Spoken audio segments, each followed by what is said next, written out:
So it's Raymond and Seppi to tip it off, and the NE10 championship game is underway. Terrific against Franklin Pierce. Thompson for three, rattles it home to beat the shot clock. High arc, and she was moving a little bit sideways to her right, but the shot was true. Seppi in tight, banks it home. And she does that so well. Lowers the shoulder and just takes the shot from point blank range and able to bank that one in. Skip past from Hill across to Kelly. Hard dribble drive for two, and Stonehill back ahead. Thompson back in the game despite the two fouls.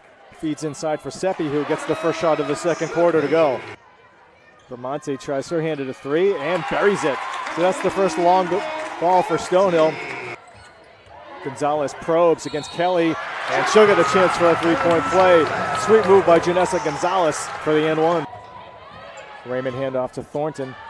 In the key, pulls up for the jump shot, and Jada Thornton has now made two perimeter jumpers.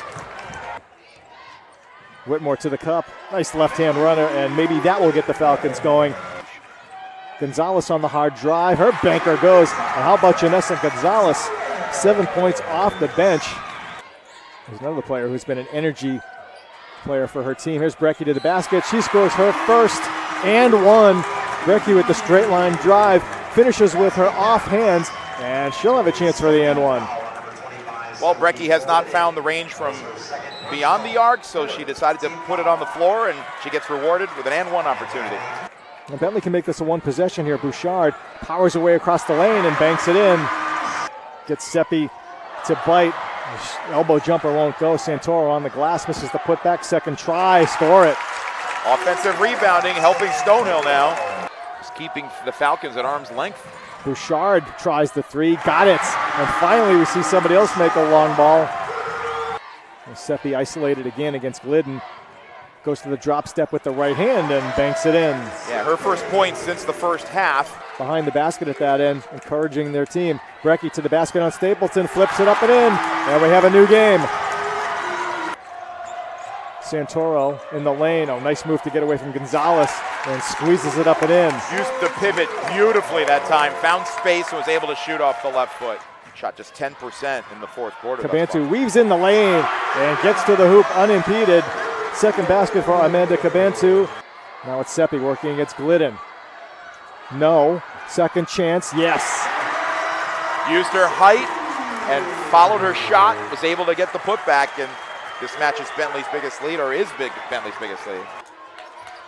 Loose ball picked up by Seppi, and that is that.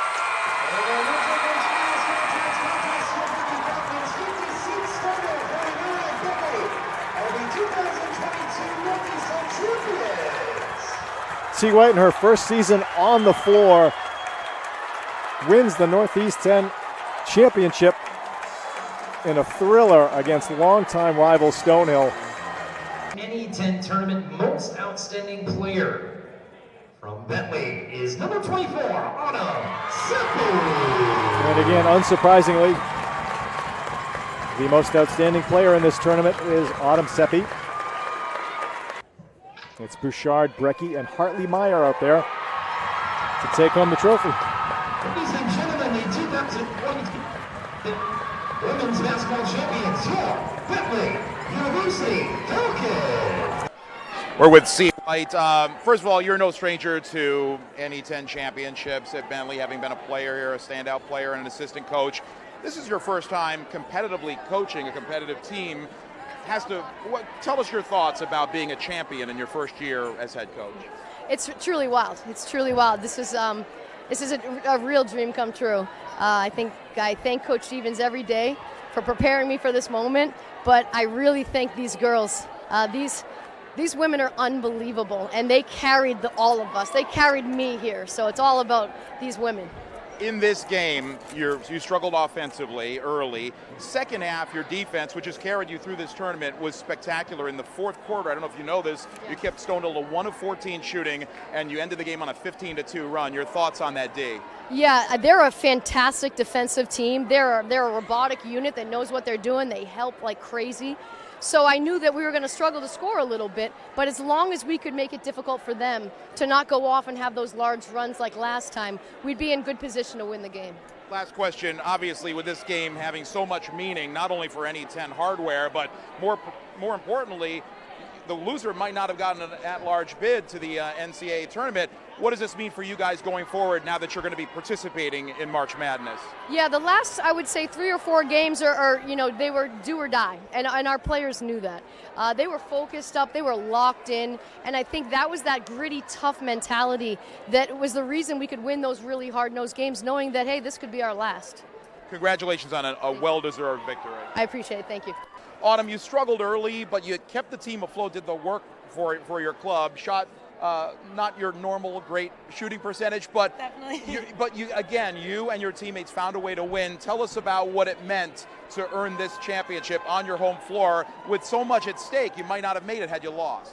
Definitely. I think we kind of came into the tournament with a fresh slate. We were like, let's go. We know what team we are. We had struggled a little bit towards the end of the season, but we were ready to go. And I think there was just a different mentality that we brought into this tournament. And I mean, I think honestly, like you said, I mean, not all of the days our shots are going to be falling, but we can look back and say, hey, we played great defense. We were talking, we had energy. We had some really great people off the bench. Janessa gave us so much life today in this game. And I think just all across the board, everybody on this team really had each other's backs, and that was what got us this win today. You got some D1 pedigree, obviously. You come here to Division II. What's it been like here at this school in this atmosphere? It's been fantastic. I mean, the team is quite literally my family. I've only been here a couple months, but it feels like I've been here a really long time. And to get this moment all together and playing a 5th year, I didn't know I was going to be doing it, but I'm just so happy I came here. And there's just so much with the Bentley atmosphere and the tradition at Bentley that really kind of lives on. So that's something that we've all kind of embraced this year, and it's been awesome to be a part of it. Lastly, your thoughts on heading into the NCAA tournament with a ball of steam ahead of you? Let's go. I think we're ready. I mean, exactly like you said, not every day is going to be our day, but I think as long as we bring this kind of energy going into the tournament, I mean, we'll have a really good shot.